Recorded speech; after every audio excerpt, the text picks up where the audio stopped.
for?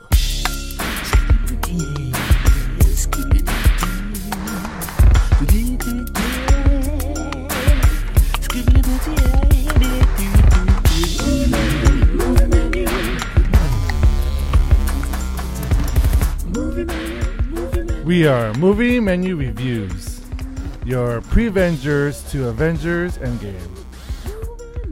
On today's menu, we'll be reviewing Avengers Endgame.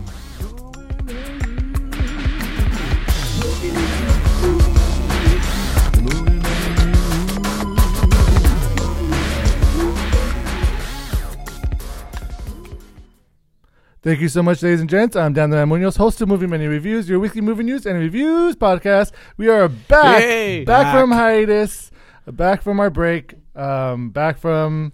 The three amigos are back in town. Doing nothing, actually.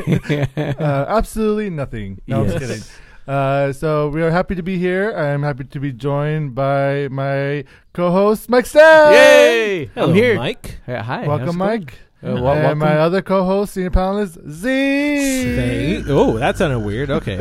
Did you lose inspiration halfway through that? I did. Oh, okay. I lost it with a lift for a little bit. It sounded like you dusted a bit. Yeah. I did. Yes. I did. On that note, we will be going into spoilers review for Avengers Endgame. Look at the signs. We will briefly Science discuss some non-spoiler stuff, but we're going to go into, which won't take maybe 5 minutes or so. We'll go into spoiler section. And this is our spoilers theme song? And this is our spoilers theme song. That's a very old classical Mozart piece called Spoilers. Sonata Spoilers 101. I believe it was Beethoven who wrote it. It's the Spoiler Sonata. It's Spoilers. I like that. Thank you. Spoilers Yes. Sonata. Yes. If you haven't written it, you should write that next. Yes. I think I'm going to do that. How should it sound? It should sound a lot like horns being blasted repeatedly. Okay. like that. It's like the earliest stages of the annoying horn sound. Yes, just like that. Just a bunch of trombones going. Yeah, right. And more farting noise though. I feel like I think Beethoven was very innovative in the fart noise, the Foley effects. Yeah, he was really good into that. I hope somebody adds that in the Wikipedia. I Beethoven hope so too. And it becomes. I like spreading lies, don't you? No, I'm just kidding. I'm They just are kidding. the best. All right, let's head over to our movie review for Avengers Endgame. Movie menu.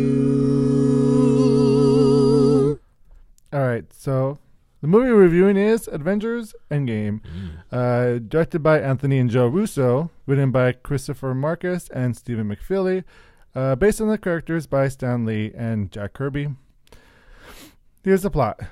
The grave course of events set in motion by Thanos that wiped out half the universe and fractured the Avengers' ranks compels the remaining Avengers to take one final stand in Marvel Studios' grand conclusion to 22 films, Avengers Endgame, starring Chris Evans, Robert Downey Jr., Scarlett Johansson, Mark Ruffalo, Chris Hemsworth, Paul Rudd, Don Cheadle, Karen Gillan, Jeremy Renner, and Bradley Cooper, amongst a slew of many other right Massive cast. casts. Yes, One of the biggest casts, only to be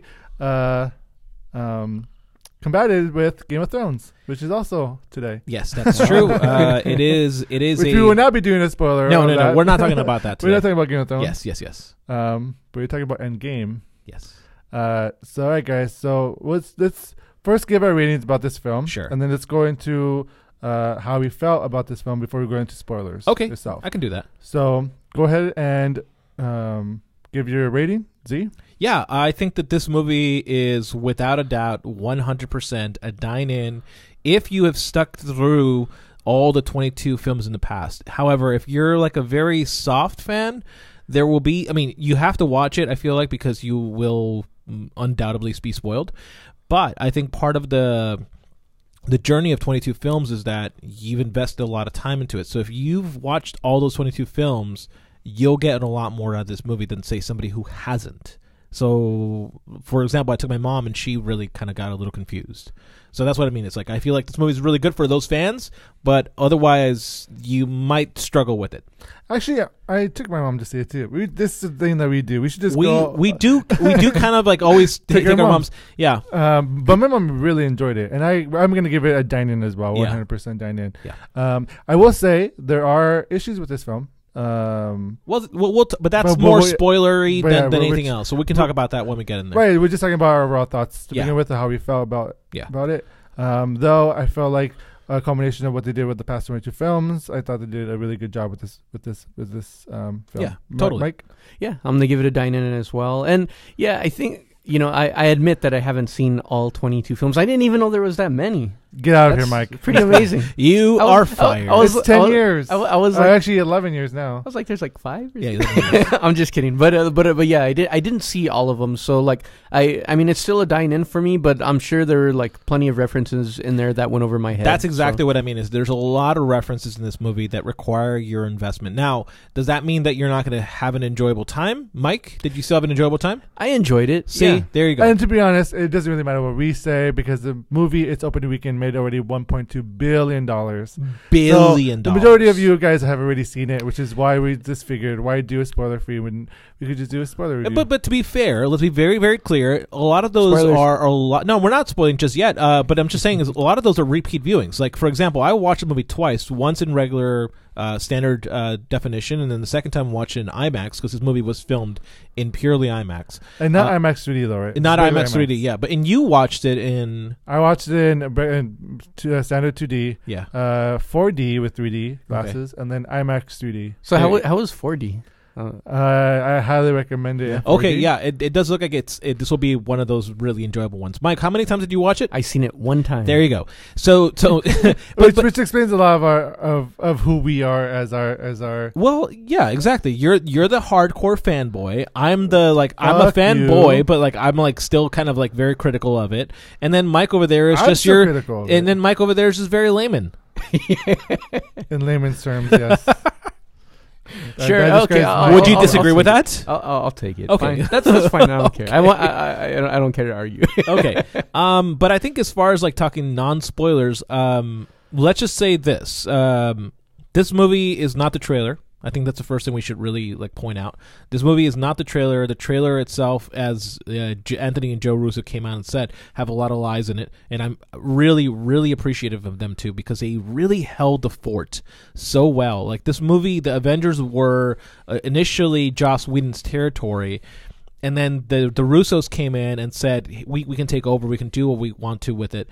And I think they did such a good job, especially in the marketing phase. I feel like this movie would not have been a success had the marketing not been what it is. What do you guys think?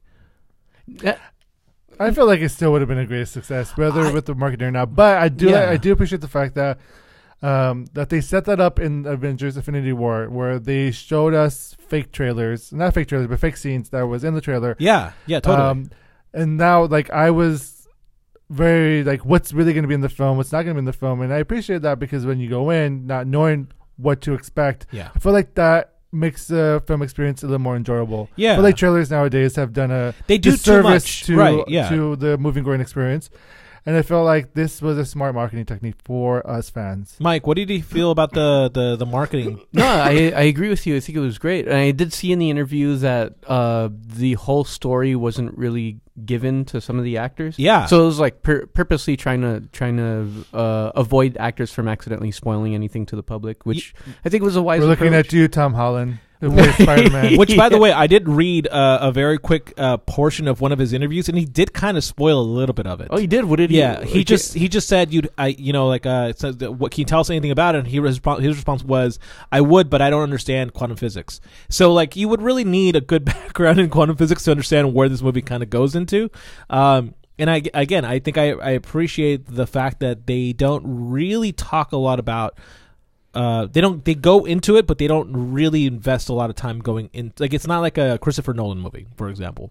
But anyways, I think ultimately the credit has to go to the marketing team that knew exactly what they were marketing. They knew what they were working with. 22 films. They were working with 22 films, and that's a lot of ground to lay. The other part that I think that the credit needs to go to are the writers. Scott McFeely, I believe. Dan, who are the writers again? It is Christopher Marcus, and Stephen McFeely. Stephen McFeely. Having the McFeels again. Yeah, exactly. McFeely has done such a great job over the past 4 films that he's worked on with the Russos, and he also worked on Agent Carter. So I think just overall, the credit where credit's due, this movie would not have been what it is if it wasn't for McFeely. Everybody remember that. Remember that McFeely really wrote a hell of a story here. And the fact that they didn't give the full script over to the actors, that just tells you that, one, McFeely is awesome, but two, Kevin Feige, the lead producer of the Marvel films, had this gigantic 22 film arcing story, and he knew where he wanted to go, but then he trusted the Russos and McFeely and Marcus with just property that could have easily been garbage. If you don't believe that, again, there's the DC universe, but you solidly invest into all these characters, and you really have to say, wow, I've never actually considered a producer to have so much as far as creative investment. And this was exactly what you needed. You needed somebody who knew the comics really well to be able to scratch out how he wanted it all to get to the Infinity Saga, right? This is the end of the Infinity Saga, and it really does feel like a complete story. And that's impressive. It is. There was a whole lot of movie to tie up. So, and I think for the most part they succeeded. And the other crazy part is that it's 3 hours long. Yeah, it is super long. I mean, yeah, it's a massive film. Massive cast, massive story. Now, did it feel 3 hours to you guys? There are moments in the movie where it does slow down, but I think that they are picked up with the humor in this movie. That's the other really surprising part about this movie, is that I didn't expect so much laughing, but I really enjoyed it because it patched up a lot of the slower moments of the character development moments where there was less punchy and more talking, and I loved all that stuff. That was all really creatively done, but you did feel moments in which it does slow down. And I did kind of I missed more villain in this movie. That's what I meant by it. It's you didn't really know what the stakes were until you get introduced to the next villain. Yeah. And then when you do, you're just kind of okay, now the movie's moving. And I wish they would have had Thanos more throughout the film. I feel like it's introduced kind of late. It is. Well, I think if you take into account that the Infinity War was basically all Thanos. Yeah. This is exactly. Heroes. And if you connect that together, because I saw the film before. Yeah, it was good. I was gonna say, I think this movie requires you to watch it back. Well, to it doesn't back. require, but I think it's a helpful thing. So when you're watching Infinity War and following Thanos' story, and Thanos has that great line, they're not trying to. Well, I guess I shouldn't. Yeah, don't go into it. Just talk about Bear. Are we not spoiling? Not yet. Even though we got our spoilers. That's just in case you don't really want to get spoiled and you want to just go in. Honestly, you should go watch this movie, enjoy it. I think this movie. But Thanos has a great line in there where he basically sums up the two films together.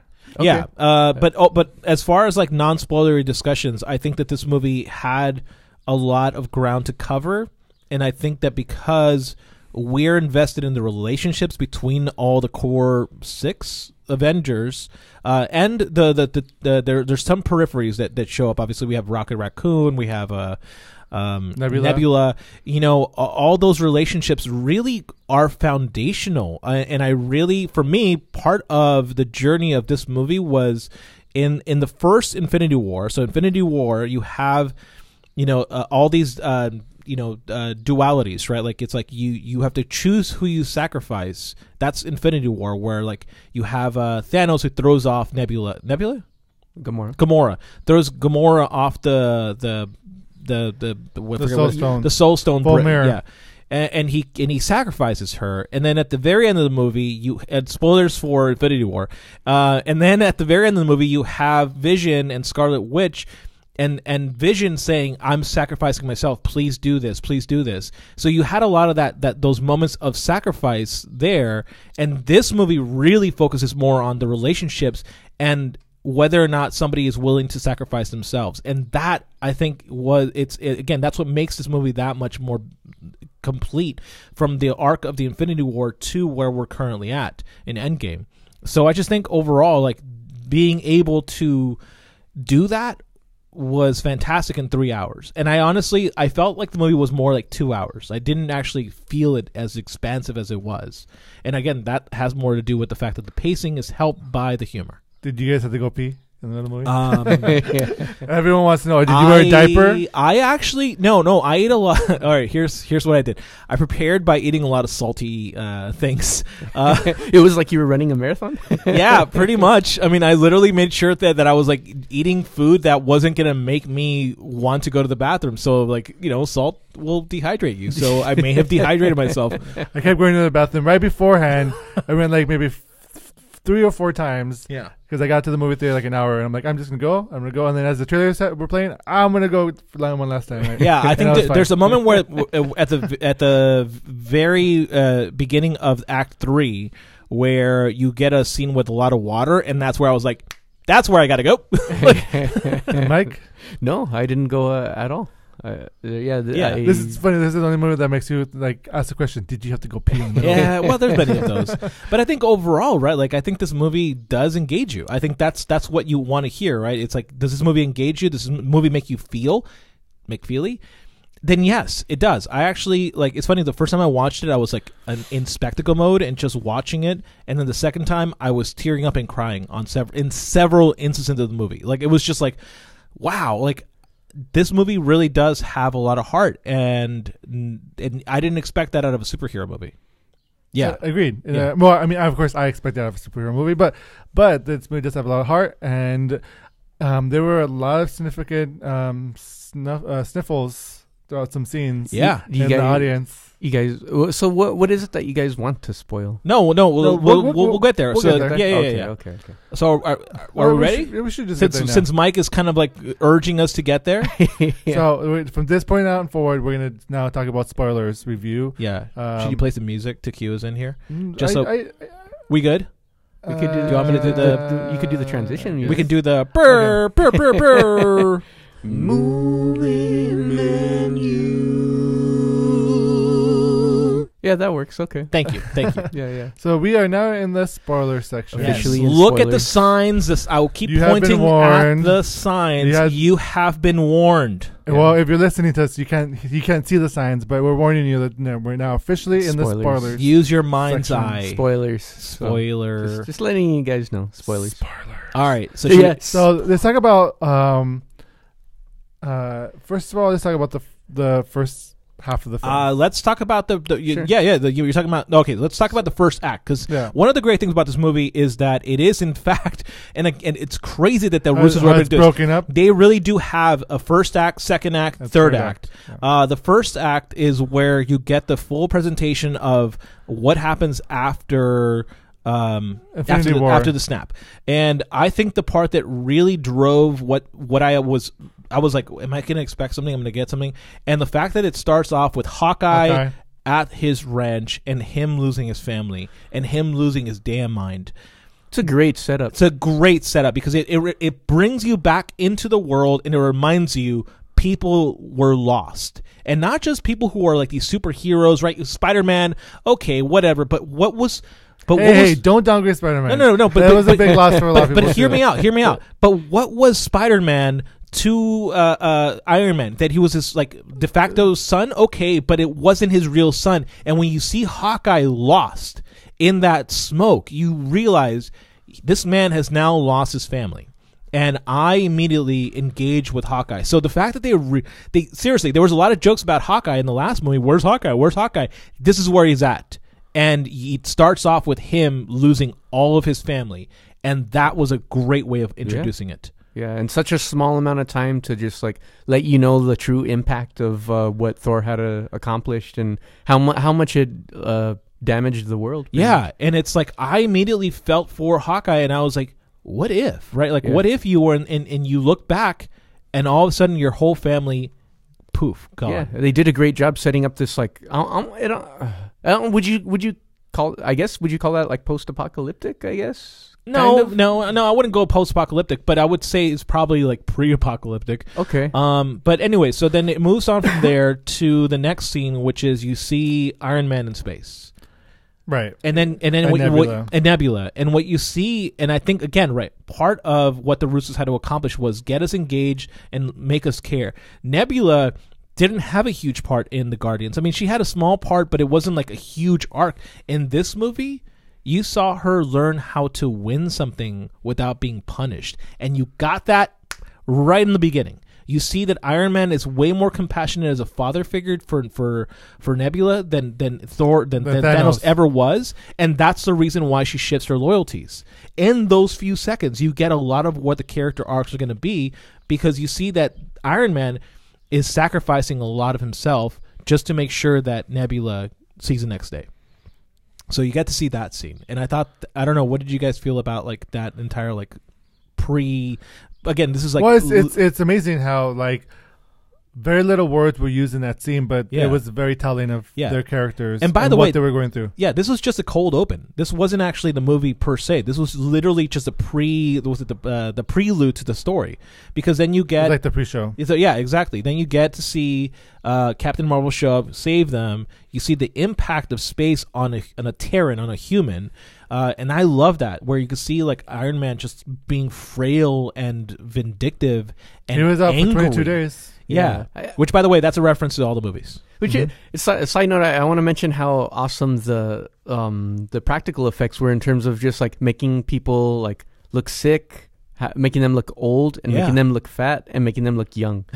Like all of those things, like it look like when you see people in either like a fat suit, or you see people like when they have like the aged makeup or looking young, it's always like, okay, whatever, you know, you got to suspend your disbelief for a moment. But in this film, it very well done, all of it. Yeah, totally. You see Tony Stark just be like really mean, fragile. Yeah, fragile, mean. Like just be like, you know what?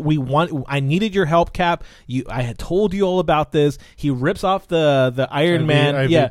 And then gives it to Captain America, and he says, "Fuck you guys, I'm done." And then Captain Marvel shows up, and she's like, "Fuck it, let's go kill this asshole." Yeah, pretty much. Yeah, and then that's where the prelude. That's the end of the prelude, and then you get into the movie. Well, I mean, Captain America cusses. He does. Let's get this son of a bitch. Yes, he cusses a lot in this movie. Yeah, he does. Such language. He's gonna wash his mouth out. But then you get into the full story, and the biggest surprise, the biggest spoiler, the first spoiler, the really huge one is that they kill Thanos in the first 10 minutes. Yeah, like straight up, just chop his head off. And there's no... They went for the head. And it's... I think... I don't know, man. Like, what did you guys feel about that? Again, right? Like, we spent the entire first movie, Infinity War, on Thanos, and all of a sudden you get introduced to this guy, and in the next movie, and right off the bat, they completely usurp everything you expected. They kill off the big bad. It's not that this whole film was predictable, but I had a feeling that they might have done this because I don't see where else Thanos' story can go. Yeah. And I was like, okay, they might kill Thanos and the rest of the film is about them getting the people back. But I wasn't like, but no, they won't do it. Yeah. And they did it. So yeah. I was really surprised that they actually went for it. Yeah. Mike, how did you feel since you're not like a hardcore fan? No, I mean, I think I wanted more of Thanos in this film as well, because Thanos is kind of like out of all of it, he gives like the Avengers the most fear. I think if that would have happened earlier in the film, it would have been a nice contrast against like the humor that. Well, originally they had said that the film was going to end at that point, Infinity War. Oh, okay. But then they decided that they would let the audience feel the snap. Yeah. So they ended it at the snap. But the original ending was going to be them killing Thanos. Oh, interesting. And then this movie being like all about the time heist. About the time heist, yeah. Yes. Which then leads into the movie going full comic book. Yes. Which And there was like speculations that they were going to do a time jump. Yeah. And just stay away from movie news because there is a lot of spoiling going on there. But I think that overall, right? So there is time travel in this movie. If you're spoiled and you've already seen it, you already know what we're talking about. But I think that the thing that really sold for me everything that leads up to it is all the PTSD that happened from the snap. Right? You get to see Scarlett Johansson's. You see her. Black Widow character just really depressed and looking for Barton. Barton, who is Hawkeye, is out murdering people because half of the world got taken by Thanos, and he's eradicating the villains and making sure that they don't take advantage of the innocent. Then you have Iron Man, who's just simply left, and he's like, fuck it, I'm going to go start my own family. And that was another part that was a really caring relationship. Who else am I missing here? Thor. And I think part of the boldest move ever is they made him fat. Yes. And they didn't take it away at the end of the movie. Right? Yeah. Like, he stayed fat. Even like my fear was he'll call thunder, he'll get skinny again, and it'll be done. But instead, no, they kept him fat. The issue is not that he's fat. Or at least the issue I had with Thor, because Thor was my biggest issue with the film. Is it? Really? Yeah. Okay. And it was just how after all these films of what they had, I felt like he was a secondary character. Oh no, I did not think so at all. I think that until like I get it. I get that he is suffering from PTSD. Well, and let's remember, and this is something that Chris Hemsworth was talking a lot about, was that like his character in the Infinity War was that he went backwards, and this movie kind of really brought him back to the Taika Waititi version of Thor. Yeah. But it's like you got a character who just lost his land, lost his mom, lost his dad, lost his brother, lost everything, and of course he falls down. And he's a secondary character, which is great. Which was great in the beginning of the film when you see him angry and you see him upset and you see him.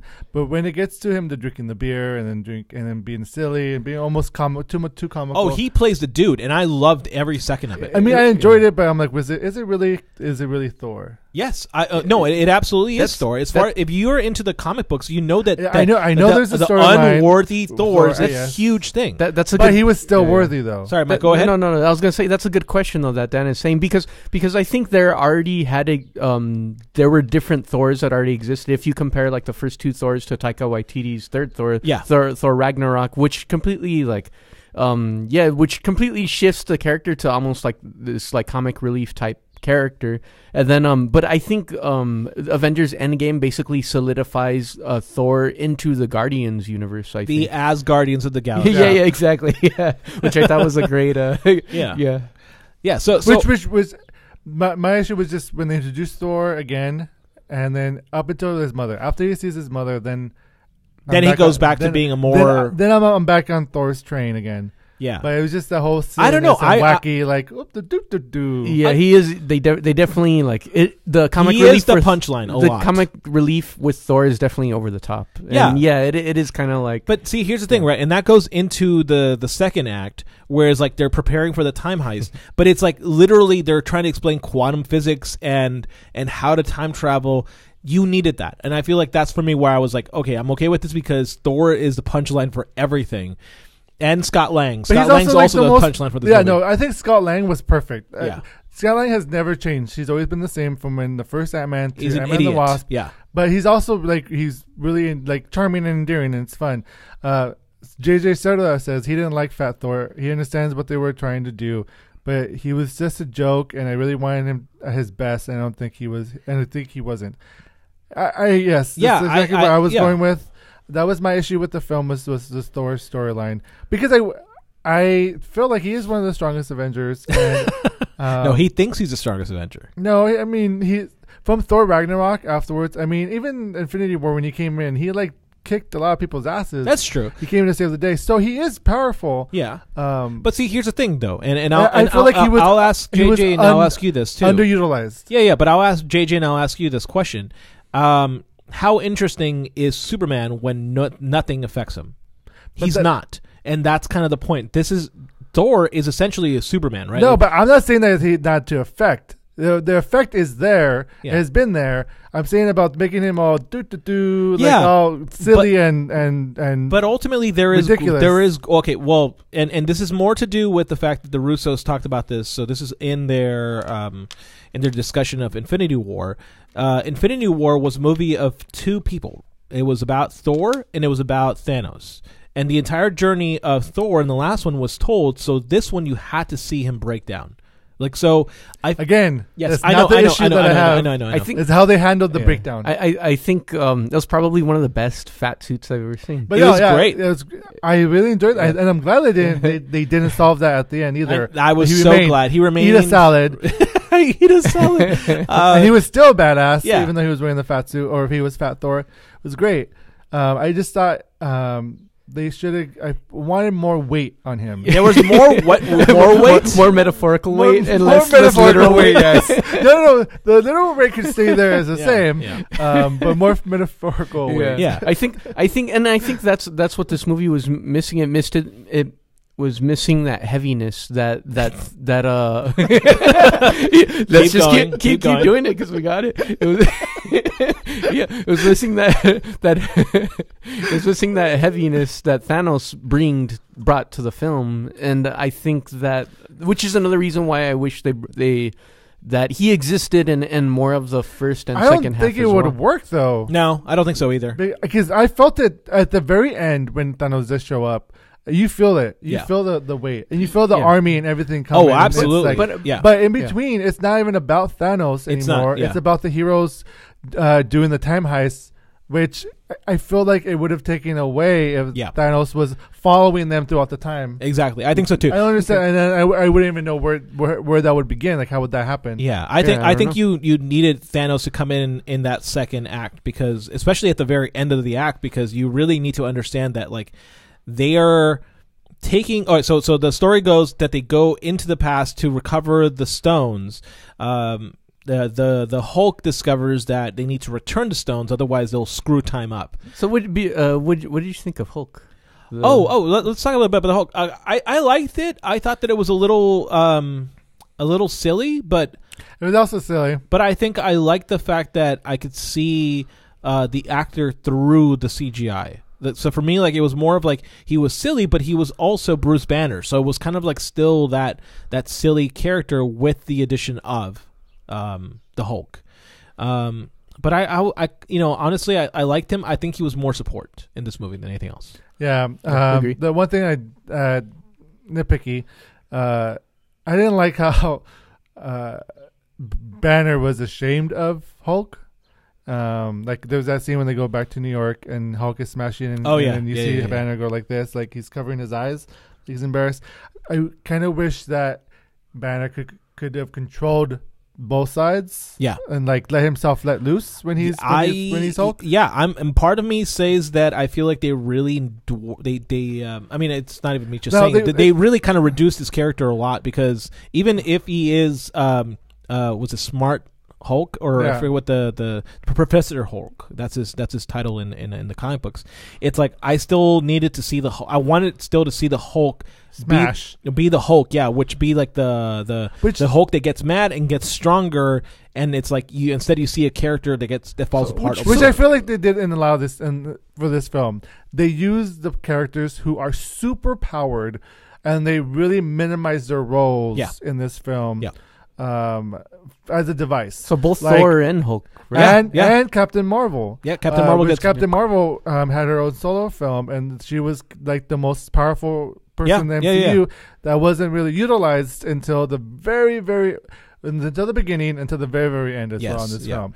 And I feel like those devices of using, Thor depowered are not as powerful, Hulk not as powerful, and even Captain Marvel is not powerful as a storyline, which I don't know if I agree with, because we set these characters up to not use them. Well, except we do use them. We use them at the very end. We do get them till the very end, and when you do get them, I mean, not to like jump ahead. Mike, you have anything to say? Oh, I'm just saying, hey, what's up, Rigo? Hey, Rigo. Says hi. Sorry to disturb you in the shower. Rigo. But yeah, you do get to use them at the very end. And we'll go into that final act But yeah, so you have Thanos who gets introduced again. So now it's the past version of Thanos. No, wait. Let's go back even more. Sure. So they kill Thanos, and then it jumps to 5 years later. Yes. So we're back there.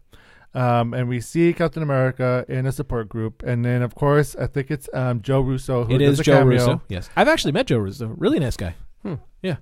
Awesome. Yeah. And then we see Captain Marvel, Rocket, Okoye, and Rhodey, War Machine. Yes. They all in holograms talking, and we find out that Captain Marvel is traveling the world. Traveling the universe. The universe, I should say. And won't be back for like another month or so. So we get this whole history about them and what they're dealing with after the snap. What did you guys think about that time frame of before jumping in time? Yeah, I liked it because the biggest issue for me in most comic book movies is the cost. We always talk about the cost of like, all right, Superman, you just destroyed Metropolis. What the fuck? Like, what are you going to do afterwards? Are you going to rebuild? Are you going to take care of it? And I think that the 5-year jump helped really solidify the cost of what the snap was. And it did show it. And again, it did show all those characters suffering in a big way, which, by the way, helped Thanos' perspective at the very end, going like, oh, I should have just eradicated all of you.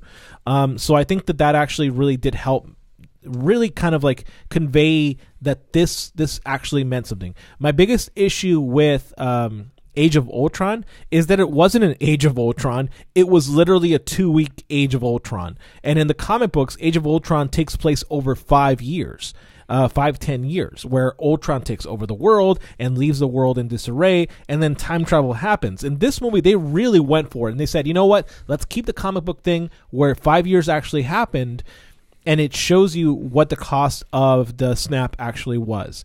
And I, again, personally, I thought that just meant that the comic book movie got elevated a little more. Black Panther did a really good job of making a villain feel real and feel complex. And Thanos did a really good job of that too, where a lot of the times, that Thanos did nothing wrong, except kill people. And then you have that 5-year jump where all these characters and the world is entirely fucked up, and you still need to come back from that. So I think that was really good. And in those 5 years, after those 5 years, we go to a brown ugly van that a rat happens to. Plot convenience. Yes. Which was another issue I had. I was like, oh, really? Oh, I didn't care about that at all. But yeah, I think that literally was like it would. If it could have been a rat, it should have been a cat, a squirrel. It should have been a cat. Oh, it should have been a cat from Captain Marvel. It should have been. Well, yeah. Would that have worked though if it was a cat? It didn't matter. It did not matter at all. It should have been an ant. Because of Captain Marvel. Oh yeah. It should have been an ant, but I don't care. Okay. Whatever. It doesn't matter. But he comes back. We get Ant-Man back. Yes. Which now is what's going to drive the story forward, is Ant-Man coming back. Yes, because Ant-Man has now spent 5 hours in the quantum realm, and he's lost 5 years. And I think the one part that, again, really, really touched me the first time I watched it was him and Cassie. Was him and his daughter. Yeah, very well done. And he lost 5 years. And in the look of tragic. him going up the stairs. Again, I knew what was going to happen because I knew spoilers, but before we continue, you know what? The one thing I would say, in this film, because it's a superhero film, the acting is incredible. Oh, absolutely. It is incredible. 100%. Everybody was on that screen. They might not have known what was going to happen to their characters, but damn, did they really sell each of their characters. So great. Scott Lang going and seeing his daughter, I felt that. I was like, wow, what would it have felt like had I not seen my daughter for 5 years, but I've only lost 5 hours? And he sees her, and he sees her grown up, and it's like, wow, what do you do? I can't be in that situation. That is ridiculous. So when Scott appears at Avengers, the camp, he's out of his mind. He really is like bouncing all over the place, and I think I really like that. And then I know that we're trying to go chronological, but like when Scarlet Witch, Black Widow, when Black Widow finds Hawkeye, or Ronan in this case, and just sees him in the rain, and his response is, "I can't go back. The things that I've done." I can't go back.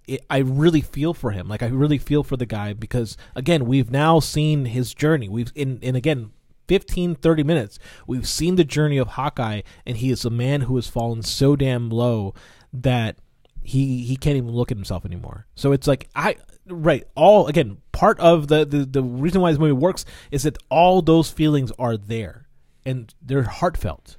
What do you guys think about the explanation for time traveling?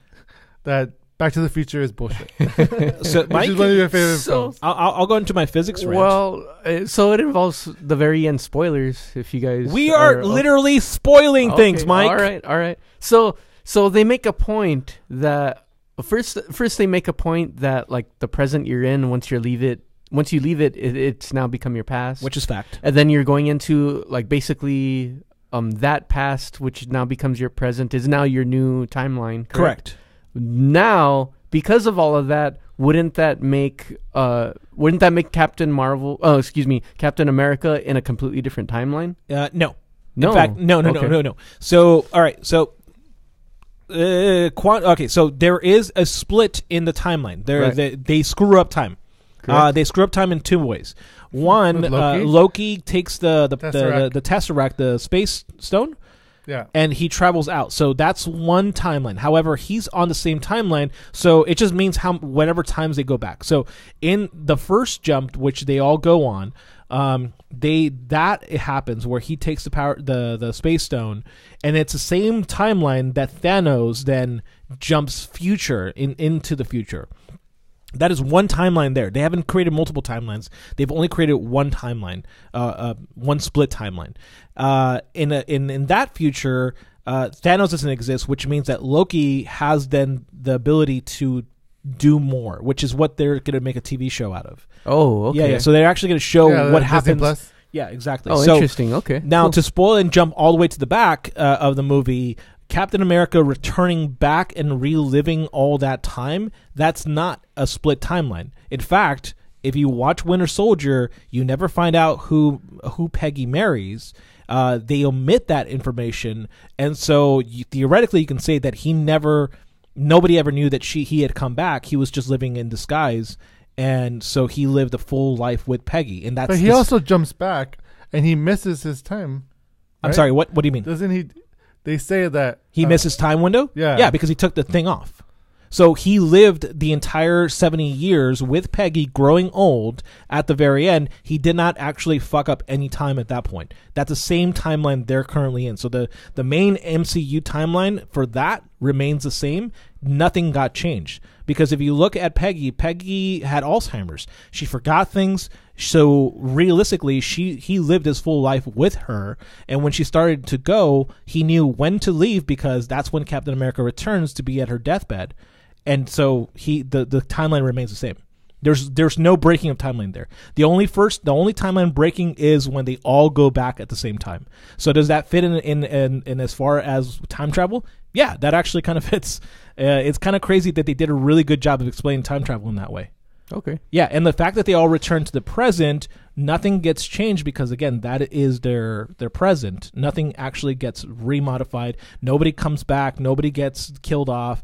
It's their timeline. And even Thanos, and it's a very short line, but he does actually inform the audience that like they're not trying to change something. They're trying to fix something that I've done. Yeah. And that's something I was talking about. Yeah. So there's some really good explanations as to what happens. They're not breaking time at all. They're only creating one split timeline. That's it. Okay. Was that confusing? This whole movie's a bit confusing. I just no. It's not confusing. It just I disagree with you that it makes sense. It doesn't. Well, it only makes sense if Captain America returns the stones where they were lost. But there's an Infinity Gauntlet. There's Infinity Stones. There's space travel. Like, doesn't really need to make sense. Yeah, and then space travels make sense. What are you talking about? They still have more. What is it called? The PIM particles. PIM particles. So I mean they established that more of those exist, which means more. Time travel can occur when they get back to the present. So, so that kind of, I know that opens up the doors to other things, but I think for I don't think it completely lines up with Captain America going back in time to assume that nothing's changed in like his whole lifetime, and then for him to meet the character still in the exact same place. Like I don't know. That all of that. I don't understand why you're confused. That totally I'm not. sense. There's no confusion. I just think based on like we can move on, but based on like how that's established that alternate timelines would be created, I don't. Old Captain America existed in the same world that the snap happened, and nothing has changed. Okay. Yeah, and the reason why Old Man Cap didn't wasn't able to know all that is because the Cap of the old Cap and the present Cap never got unsnapped, so Old Cap knew exactly where he needed to go during that timeline. Oh, okay. Yeah, that makes sense. Yeah. Okay, So we have a couple comments. yeah, go ahead. From Rigo. He had said he loved Endgame, but that The Dark Knight is still the best superhero movie ever. Okay, I mean, without a doubt, but see, that movie And was then- also too long. And he also has, if 5 years have passed since the snap, how is Spider-Man still in high school Yes, and far from That home? is a huge issue. So, in That's a my good point. opinion. My theory is that, and I could be wrong, that he just flunked for 5 years. no, that this movie, that Far From Home takes place before Infinity War. Because if you notice in Infinity War, and they're on the bus, and Nope. They've already said that that's not the case. So in Are you Endgame, sure? Yes. So explain the very end of Spider-Man's story in the end of Endgame. Is he The only logical way of explaining that is to say that all his friends were also snapped.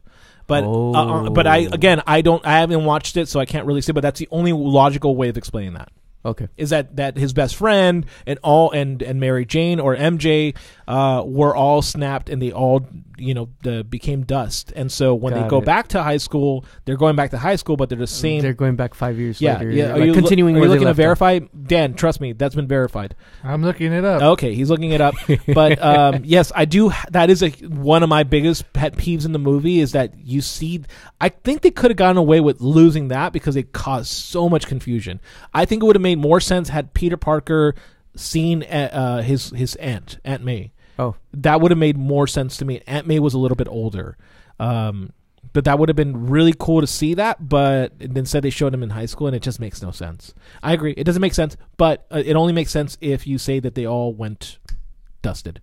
okay. Yeah, that does, even though they don't show it, but yeah. Yeah, even though they don't show it. I think yeah. that's a huge issue. Yeah. But ultimately... it was fun, though, and I'm happy they took, like in trying to describe, or trying to explain, like, rather than give, like, a necessary exposition on like time travel and all that stuff, they just went like the humor route, and I think that was way more digestible as far as what was going on. And I want to ask you guys, like, what scenes did you guys cry at, or at least got really emotional in? Because I've got a couple that really kind of like got into my feels.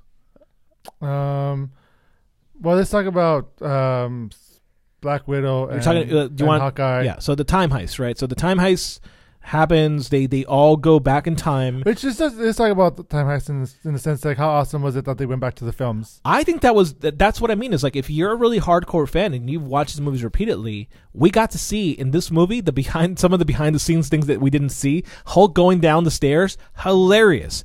Absolutely hilarious. That was just so much fun. Where it's like, oh, Kate stairs, and so you got to see a lot of the behind the scenes. You got to see Captain America's ass repeatedly. That was a great moment. That was a huge point. Well, Captain America versus Captain America. Yeah, that was awesome. Comic book lore right there. And the Hail Hydra. Holy shit! I was the only nerd in the entire theater that literally whooped at that because I love. Yeah, all 3 times there were people who were like clapping, and then when he grabs the scepter. Yeah, well, and I mean, for anyone who's read the comic books, the Captain America who becomes the Hydra agent, that for me, I was like that. Clearly, it's fan service. Well, no, that got a lot of backlash. So I think it's hilarious that they put it in the film. I'm glad people were so upset in the comics because they weren't reading the comics. Yeah, they weren't. They were just reacting to Hail Hydra, but they didn't actually read the comics, and the comics were fantastic. So I love that they integrated that into the series. Yeah, me too. Iron Man getting a heart attack, post the New York invasion was fantastic, and then them having to go back in time further to the 1970s. to see about getting the Pym particles because they lost all the Pym particles, and also to meet Iron Man's father, Howard Stark. And that's another scene for me was very heartfelt because you got to see Tony complete his arc. You got to see him forgive his dad for being such a jerk. And honestly, like that moment there where they're sharing that whole discussion of like there's no manual to being a father. Like, what did you do? And he's like, I was scared the entire time. It was just really like, yeah, it was very heartfelt, and it was very well written, very well acted. It reminded me a little bit of About Time. But even in that moment, it's a good point. Even in that moment, you see when Steve Rogers is trying to hide out from being caught. Peggy Carter. He sees Peggy Carter. Such a heartbreaking moment too, where he like sneaks in there and he sees his picture on the desk, and he looks and he sees the name of the Margaret Carter, and you're just like, oh shit, like and part of me was all that moments. That was all those oh shit moments. Yeah, and part of me was like, tell her your life, and he doesn't, and it just again was very, very emotional. And then we get to the one planet Vormir, where somebody has to sacrifice a loved one. And you have, of course, you have Black Widow and Hawkeye. They've had this relationship since the Avenger movie, and they've established that they really care for each other. I feel like Hawkeye is more of a father figure for a lot of like the younger ones, right? Like even Scarlet Witch, he's got a very like fatherly relationship with her, and so it was very heartfelt because you get to see Black Widow tell him, I wouldn't have had a family had it not been for you. Let me do this. And Ronan's response or Hawkeye's response is, I can't go back to my family after all that I did. Mm-hmm. And that is, I mean, how do you make that choice, right? Thanos would have just thrown one of them off the cliff. But instead what you see is a battle, and not like a small battle, but like an actual like drop down, last man stands, because they really want to make sure that they are not the ones. Honestly, did you think that survive it? Did you think it was going to be Hawkeye, or did you think it was going to be Black Widow? So it was kind of like, what was it? Was it the Bad News Bears or something, where it's like two teams that are purposely trying to lose? Oh no, I don't remember that, but that's what's going on here. which was kind of fun to see, like in a battle of opposites of who's trying to. Yeah, I thought Hawkeye was going to die. I honestly was I was signed up and ready for Hawkeye to die. I did not expect Black Widow to die, and when she does die, you see her down at the very bottom, and you see a pool of blood around her hair. I was shocked at the amount that they showed as far as violence in this movie. They do show Thanos getting his head cut off, and they do not shy away from the blood. They show Hawkeye or Ronan cutting the guy's cut some guy's throat, yeah, and then you see Black Widow's, pool of blood, and it's like at that point I was like, oh, the Russos are playing with a whole different, like they're taking PG-13 back where we used to have it, where it's like you can show blood. And seeing Black Widow down there just immediately popped a bubble in my head that was the Black Widow movie. And I was like, so they're not going to do that. Or they are going to do that, but I don't know. Right? Do you know what I mean? I don't know. Yeah. Yeah, it's like, holy crap. They're willing to sacrifice an entire franchise for the sake of plot. Unless it was going to be a prequel. If they was all a ruse for us to not think that Black Widow was going to die. But they've said, the Russos came out and said, no, she's dead. Like, they're keeping her that way. And even at that, like, Hawkeye, when he's grieving at the very end of this, he's like, no, there's no coming back from let's be this. fair. Joss Whedon came out and said that Coulson was dead, and then we got Agents of S.H.I.E.L.D. So they could always change their mind. So, I mean, so they could easily be prequels, or there are more Pym particles, so they can figure out other things. They potentially could. We have a comment by Antoine Poog. He asked, what time did Cap go back to get a new shield for Falcon? What do you mean? He carried the shield with him. No, remember Thanos broke it. Okay. Iron Man. No. That's the one that Iron Man broke. I'm assuming it's probably like the one of the older ones. Yeah, sometime. I'm sure there's more than one. Yeah. Well, there is more than one. There's the Civil War one, which has the T'Challa clause on it. But that one could have been repaired. And then Tony said, "I made you a new shield." He gives them two of them in this film. Yeah, so he gives them the one that Thanos just like wait. He ends up with two of them. He loses one, and Yeah, he loses one in the past, and then Iron Man gives him another one, and that's maybe the one that gets smashed, right? Maybe he gets the one from the one he loses in the past. Yeah, potentially. I mean, but even so, there are multiple shields out there. It's not like they're running out of vibranium anymore. Yeah, exactly. So I think that. Yeah. But there were distinctly two different shields, so I don't think that's the major plot hole, anyways. But what was I gonna say?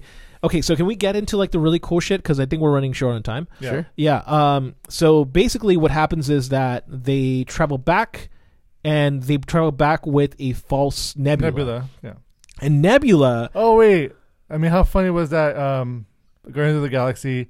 You see the dumbass just dancing. Yeah, Peter Quill, Star-Lord just dancing. Fantastic, absolutely fantastic. That again, like the realistic. If someone was seeing him dancing to the music, and there's no music. Exactly. Yeah. Which, by the way, if you did not feel a secondhand embarrassment because you've done that, and you know you've done that. You're lying to yourself, because we've all done that where we have headphones on and just singing to ourselves and dancing around while we're cleaning or something. And it's like, if you actually saw what you were doing, you look like an idiot. That's what this scene was. It was great. And I love that War Machine's like, so he's basically an idiot, right? Yes. So they steal that. They do the whole thing. They snap. And again, Hawkeye is the MVP of this movie. They snap, and then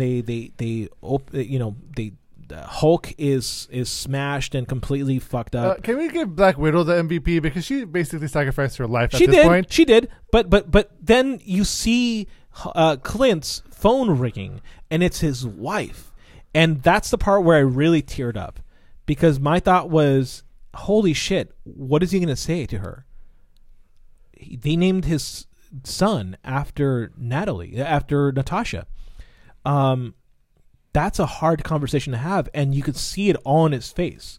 You see the joy, you see the grief, you see like Jeremy Renner in this movie just really sold this fucking movie, and you see him just pick up the phone and he's going to talk with her, and you know, and then you see Scott Lang and looking at the windows going, like, guys, I think we figured it. I think we did it. But at that same exact moment, Thanos shows up and blows the shit out of everything, because the past version of Thanos has traveled into the future, and now you're fighting an earlier version of Thanos, a more brutal version of Thanos, with all his armies arriving at that exact moment where the snap was undone. Right. Super cool. Which is phenomenal. Like, it's just a hardcore moment of going like, okay. Well, yeah, and it's crazy because this whole time when they showed that section, like in the trailer, you think they're in another world, and then when you watch it and you realize they're on Earth. They're on the Avengers compound.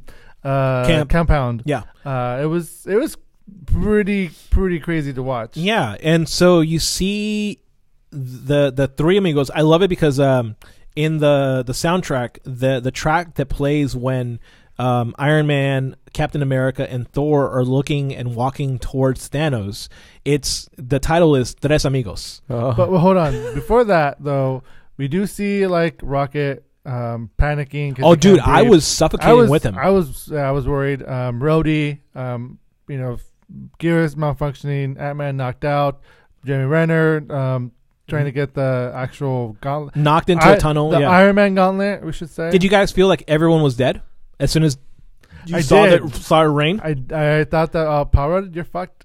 I thought Power Rod was going to be messed up. Yeah.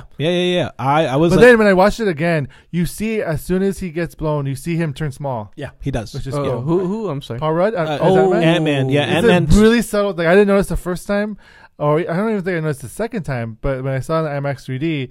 You see him shrink as the explosion happens. You see him shrink. Oh, cool. Yeah. So he avoids actually getting cut in half because of the glass breaking. Gotcha. That's super cool. Yeah, and I immediately was like, "Holy crap! Did they just kill everyone? Like, this is now how the movie ends with Thanos back on Earth after the unsnapping happened?" And you're like, "Holy shit! What are they gonna do now?" And then the fight begins. You see the three amigos going down, facing off with Thanos, and he's about to kill Thor, and he's up, and not just. By the way, I had flashbacks of Saving Private Ryan.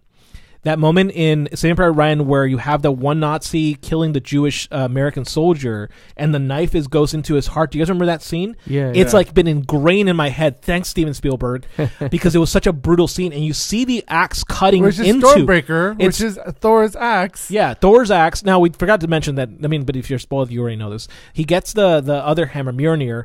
So he's fighting with Stormbreaker and Mjolnir, but he's got the axe being pierced into his thing, and all of a sudden you see Mjolnir rise. Yeah. And I knew exactly. I knew exactly what had just happened. I knew it too, and they set it up great. Did you know? That I was gonna go to Cap eventually. Yeah. Oh no!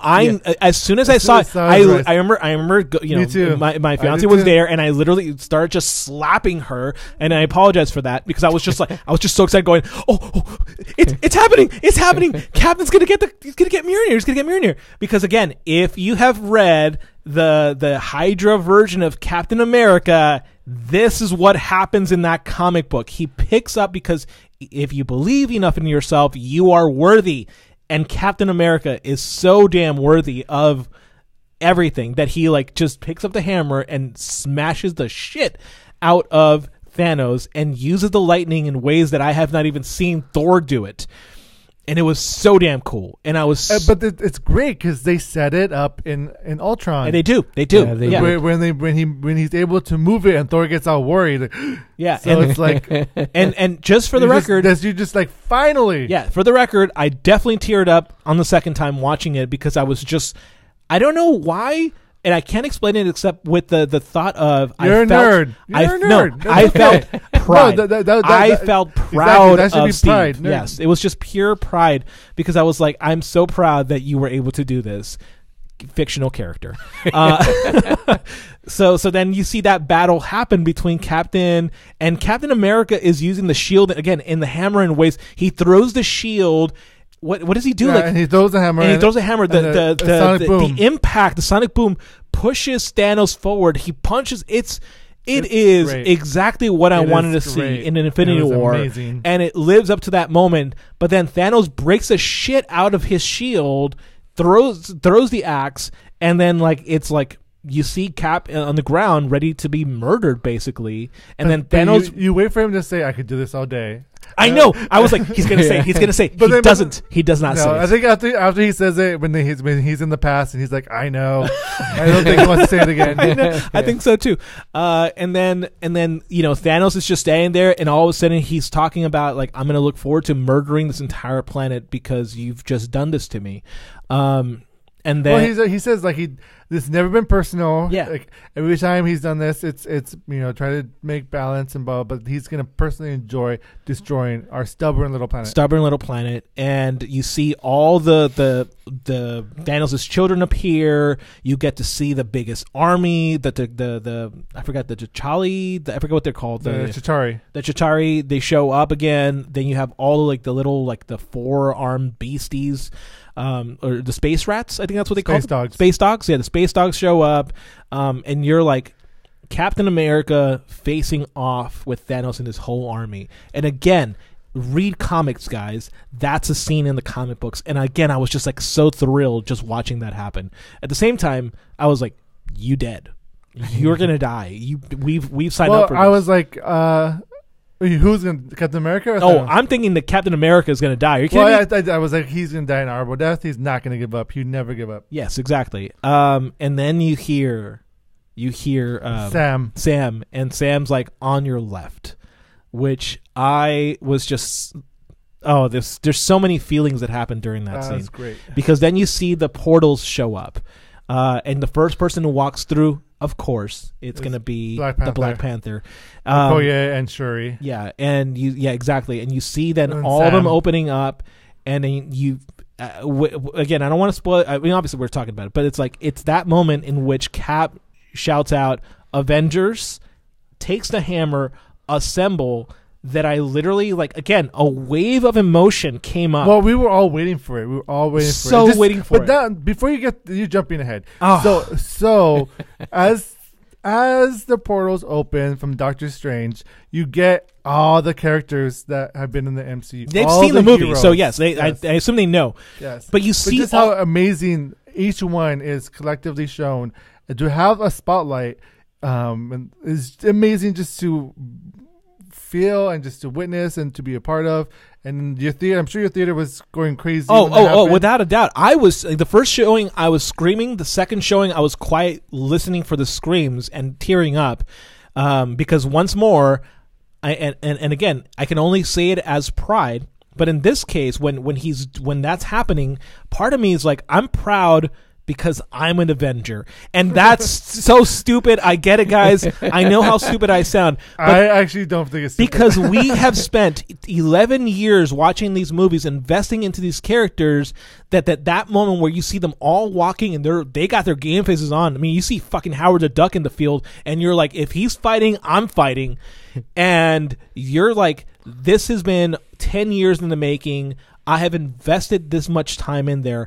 I am also an Avenger. And when Captain America yells his words, Avengers assemble. Boy, did I feel it. I felt it so damn hard.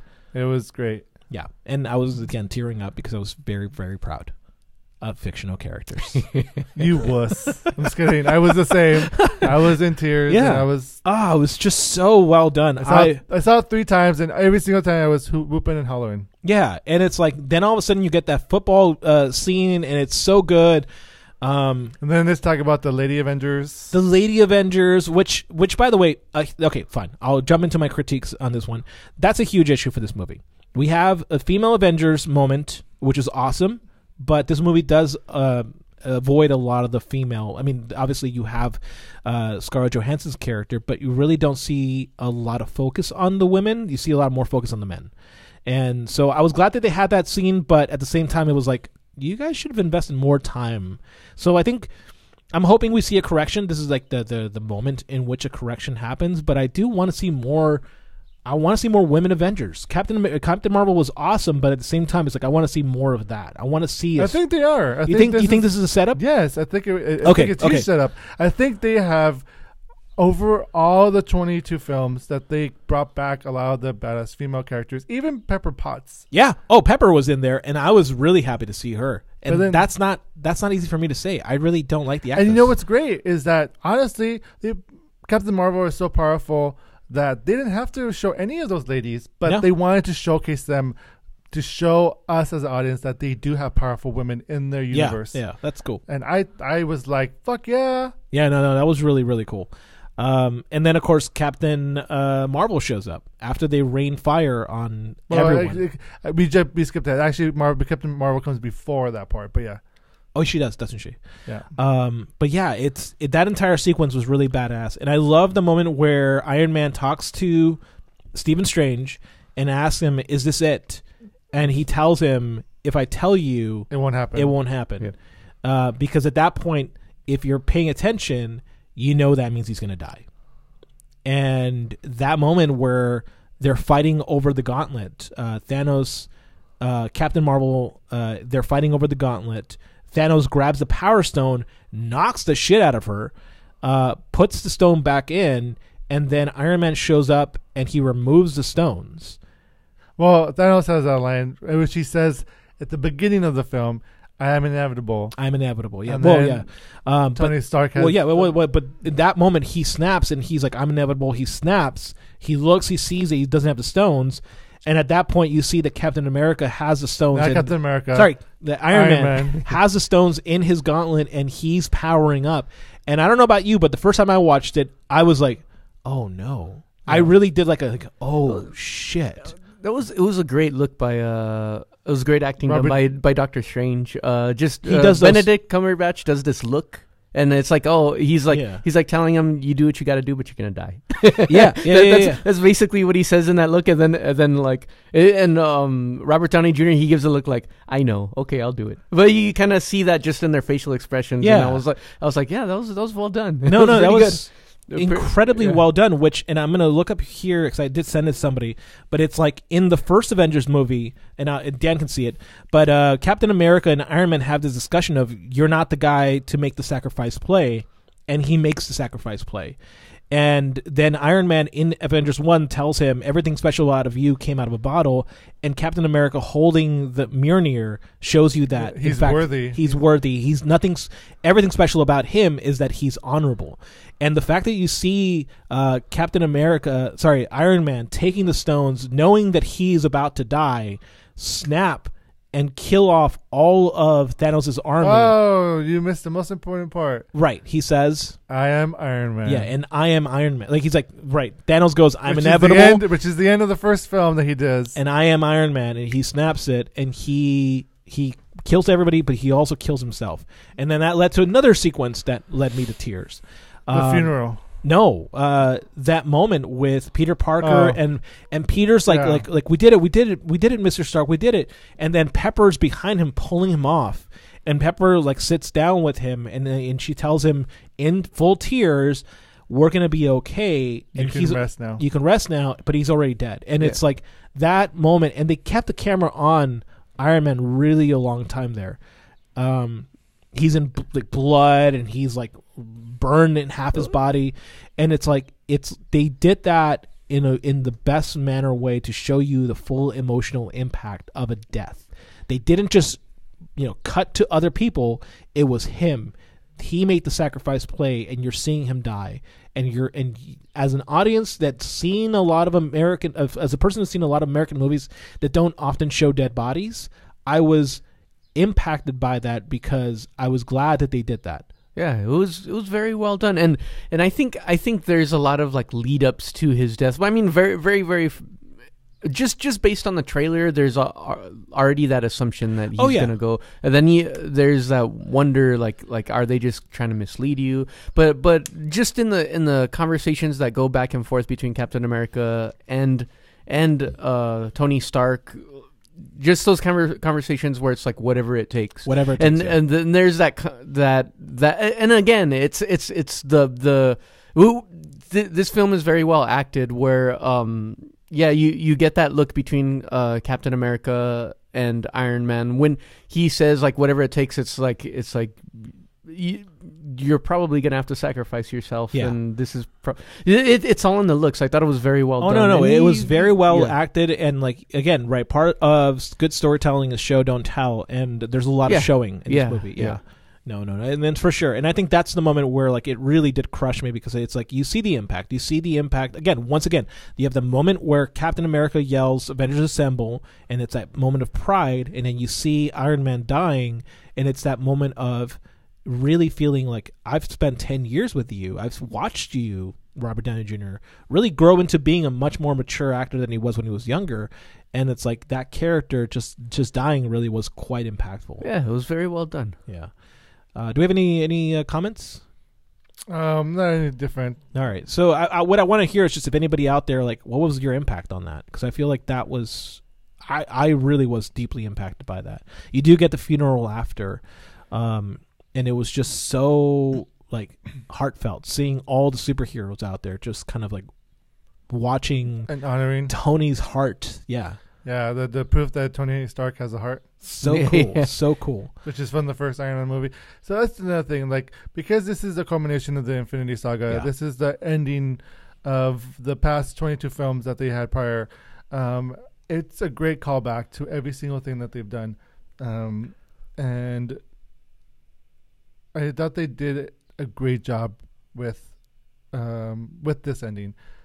You like to always talk about it being episodic, like TV. Yeah. And this was a really great season finale. Well, series finale. Or, I want to say...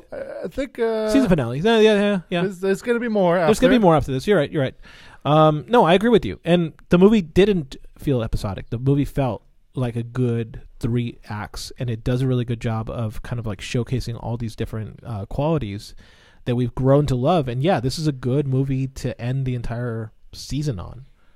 And of course we still have the whole story with Captain America and him going back in time, and then it does not screw up time, right? As far as we know. And then the movie ends with him and Peggy having a dance. Well, no, we shouldn't skip over this. So Sam becomes a new Captain America. Right. So it's all between Bucky or Falcon, and they go new route and give it to Falcon. Well, and it's very interesting because there's a moment there where if you watch it again, Bucky tells Cap, "Good luck." Before they go, before he goes into the past, Bucky knows what he's going to do. Which tells you that Bucky knew that he was going to go back and do this. Bucky knew. Yeah, Bucky always knew what was going to happen, which means when he comes back as an old man, Captain America, Bucky also is resigned to the fact that he's not going to be Captain America, which I'm glad because... I was saying the same thing. Bucky has so much stuff. Sam deserves it. Absolutely. Sam is a war hero and a good guy. He's been an Avenger for how many years? Bucky has been the villain of a film. Yeah. He's killed multiple people. I mean, does he deserve to be Captain America? He doesn't. And I think that, part of the... I mean, listen, whether or not you feel like Sam Wilson was a good Captain America, I think that Captain America as an African American was phenomenal for me, in my opinion, because it does showcase this awareness, this wokeness of how Captain America, needs to be African American. And I honestly loved it. If ever I refer back to Secret Empire. And it's like there's that moment in Secret Empire where he retakes the mantle of Captain America. Sam Wilson does, and it's like it's so super powerful. I think that Sam Wilson deserves being Captain America, and I'm looking forward to the TV show because they're going to make a TV show with him. It's going to be, I think, the Winter Soldier and Sam Wilson. Yeah. So I look forward to seeing that, and I honestly do feel like Sam Wilson should be Captain America. Agreed. Yeah. And then you see Captain America dancing with Peggy. Mm-hmm. Having that dance. And having that dance. And it's such a powerful moment. Again, think about it. This is a man who waited so long for that one dance. It's just epic. It's like it's the way you bookend that character. It was a beautiful moment. Yeah. So this movie, for me, in my opinion, was a phenomenal achievement in storytelling. 3 hours, and you told so many arcs. You told so many powerful moral moments that you really have to question yourself, and all of your emotions are there because you've invested those 11 years into it. So if you're a fan, go watch this movie again and again and again. Well, hopefully you've seen it already since we've been talking spoilers. Right. That's all. But if you haven't seen it, if you've only seen it once, like Mike, get on it and watch it one more time, or maybe two more times. I might see it one more time in a 4DX. Yes. Good call. Good call. We should go see it in 4DX. Also, I will be ashamed to not talk about the title cards at the end, where they have all the actors. the Star Trek moment. Yeah.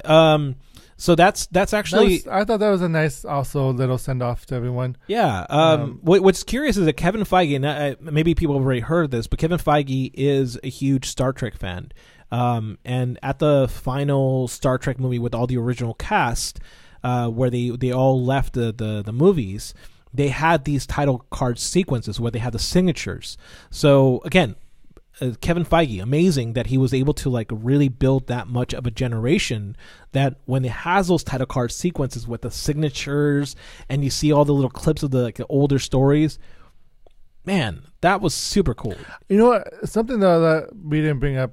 No, continue. I'm sorry. No, that was it. No. I mean, I really enjoyed the title cards, but after watching Infinity War, I wondered, they had Vision's body. And I wonder they don't show anything about Vision in this one. They don't. I'm interested about that because the other thing is because I know they're going to do a TV show, the WandaVision. Yeah, which is a stupid title for that is the name WandaVision. WandaVision. Okay. That's Scarlet Witch and Vision. Okay. Yes, they're a TV show. Fix that title, please. Yeah, I don't know what they're going to do because according to the what's up. Oh no, Brian Lozano says, love you guys, but I haven't seen the film, so I can't watch this. Have a great show. Bye. Yeah, bye. See you later. Did you like Stan Lee's cameo? Yeah. Yes, of course. Right. The final Stan Lee cameo. Yeah. It was brilliant. I loved it. Make love, not war. Yeah. I did too, but I almost wish that they would have made him old Scott Lang. I thought that would have been hilarious. That would have been clever. No, I kind of I'm okay with him doing that. I feel like they can really make him into the Watcher, like Uatu. Like I feel like that's the character. If they could do that, that would be awesome to watch. Go on.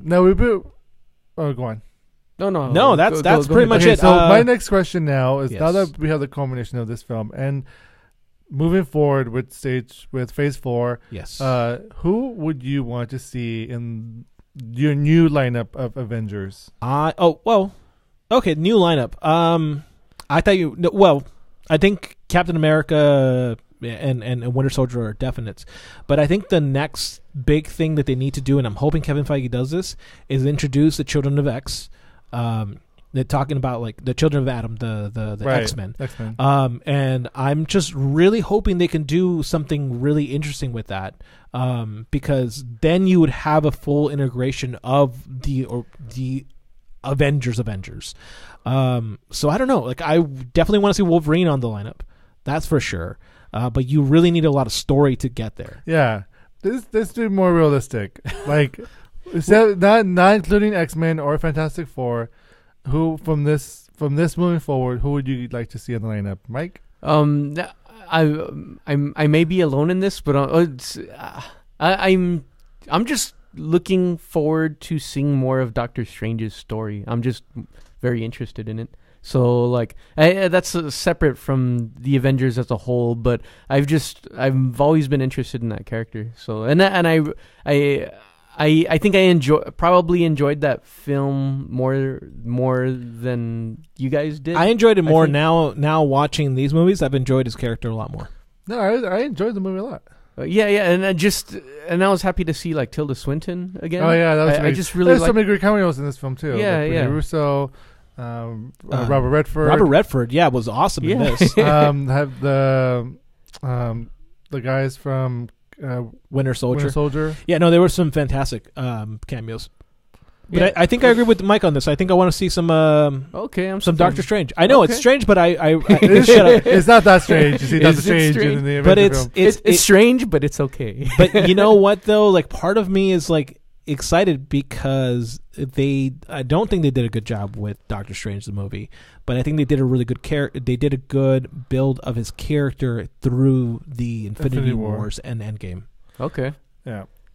I would like to see this because you asked. No, I was about. We didn't. I was about. we were purposely not. Go right I'm just kidding. The new Captain America. I don't think Bucky's gonna be in the Avengers. Doctor Strange. But before you continue, I'm sorry. Do you think they're gonna get Bucky into the Black Panther universe? I hope so. Oh yeah, that'd be great. I hope so. That'd be good. It'd be interesting to see a love story between Shuri and Bucky. Oh, okay. That's true. That was kind of put into it, right? Kind of a thing. Yeah. Kind of a thing they did there. Okay, I'm sorry. Continue, Dan. I'm sorry. So, new Captain America, Doctor Strange, Black Panther, Scarlet Witch. Well, not Hawkeye. He's out. The original 6 are out. I don't even think maybe Hulk, but I don't even know if he would be a part of it. Yeah. Or maybe the new Hawkeye. Because they're talking about doing a TV show, the Hawkeyes TV show, which I would love because the younger version of Hawkeye is this really awesome girl. I forget her name. She's 16 years old, but she's super badass. Kate Bishop? Kate Bishop. Oh, I would love to see Kate Bishop. I feel like she would be more like Young Avengers. Or if they do Young Avengers, that'd be fantastic. Yeah. Yeah. Damn it, I'm trying to think one more. But Ant-Man and the Wasp. Totally. Yeah, totally. That's the new lineup. Okay, that makes sense. Yeah, that's good. Even so, still need to bring in the X-Men.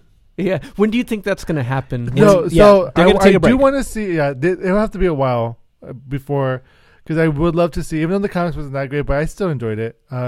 Avengers versus X-Men.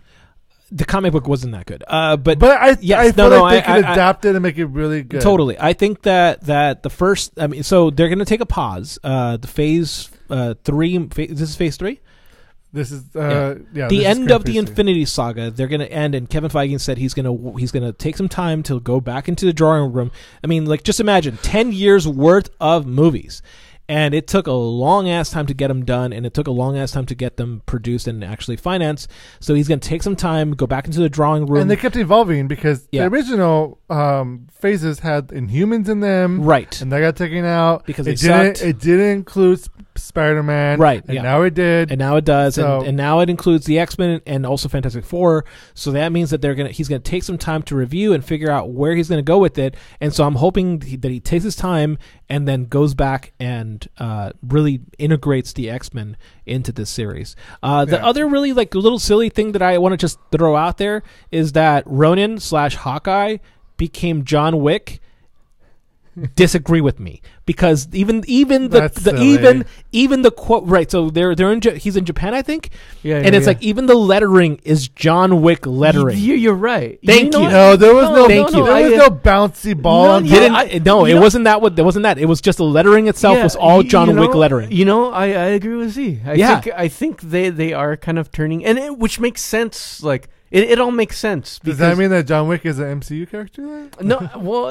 I mean, it could, potentially, but go on, Mike. No, I didn't make that connection, but you're absolutely right. I think just the character, like, what they brought him to were just how, like, ruthless he had become within those 5 years. And the way they stylized it, all the lettering was John Wick. It is totally a Marvel version of John Wick. Even if you see the direction of him going into like that area where he's like killing people left and right and throwing people out the windows was all one single shot, and it was John Wick all the way around. We gotta remember one thing. What is that? That Ronin / Hawkeye did not do gung fu. He didn't have guns. He used his doesn't matter. Doesn't matter. My point is my point is that he was doing similar things with knives. Okay, let's move on. Thank you. I think that's all I got to say. I think I've ended my. You've endgamed your. Yes. I think we should endgame this review. Yes. I think so we say dine in, watch it in theaters. This film is pretty epic. Again and again and again and again. Yeah. Different formats if you can.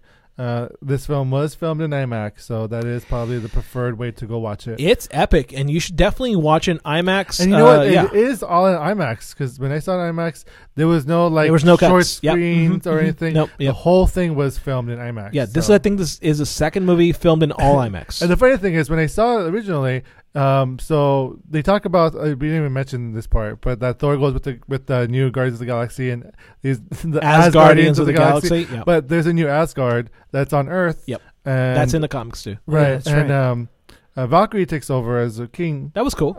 But so when they introduced the new Asgard, you don't see Asgard. You just see Welcome to. And then it cuts down to Asgard. Well, in IMAX, there's nothing to cut down to, so you see it right away. Gotcha. Okay. I see what you mean. So I thought that was funny in IMAX. They can't really do stuff like that. Gotcha. Yeah, but all right. But that would do it. Thank you so much, Z. Thank you. Thank you so much, Mike. Thank you, Dan. And I'm Dan the Man. We say go watch this film right away. Don't miss out. See you guys later. Thank you so much. Until next time, we have all new episodes of Movie Menu Reviews. We're back. We'll be back next week with all new episode. Thank you so much. Goodbye.